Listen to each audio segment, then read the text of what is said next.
कहिलेकाहीँ बाटामा यसै हिँडिराख्दाखेरि मनमा अनेक कुराहरू खेल्दो रहेछ। आखिर जिन्दगी के हो, कसरी हो, कुन मोडमा आएर के हुन्छ, कसैलाई थाहा हुँदैन। भाग्यले 6 दिनको दिनमा लेखेको कुरा सबै भोग्नु पर्दो रहेछ। जिन्दगीमा अप्स डाउन आइरहेको छ, त्यही पनि मुस्कुराएर हिँड्न पर्दो रहेछ।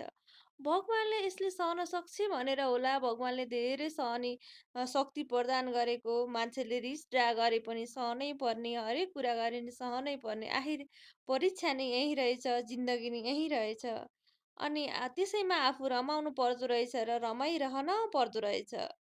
जीवनमा कहिले अप्स, कहिले डाउन भइरहेको छ। कहिले कहिले खुसी मिल्ला, कहिले दुःख मिल्ला, कहिले आँसु रुन पर्ला। तर पनि सबै कुरा सङ्घर्ष गरेरै जिन्दगी चलाउनु पर्दो रहेछ। आखिर यही रहेछ जिन्दगी। मान्छेलाई सधैँ एकनास अवश्य हुँदैन पनि होला। र धन भनेको हातको मैला सुनको थैला हो। त्यो गरे पनि सङ्घर्ष गर्न चाहिँ छोड्नु भएन। त्यसैले सङ्घर्ष जारी नै छ र सङ्घर्ष गर्नु नै पर्दो रहेछ। त्यसैले भनेको होला, आखिर जिन्दगी यही रहेछ, जिन्दगी यही हो र जिन्दगी यसरी नै चल्दो रहेछ। जिन्दगी चलाउनको लागि सङ्घर्ष एक आवश्यक चिज रहेछ र सङ्घर्ष जारी राख्नु पर्दो रहेछ। यस्तै अनेक कुराहरू खेल्दै बाटोमा अनेक कुराहरू खेल्दा खेल्दै भिडियो बनाउन बाध्य रहेछु। Thank you everyone.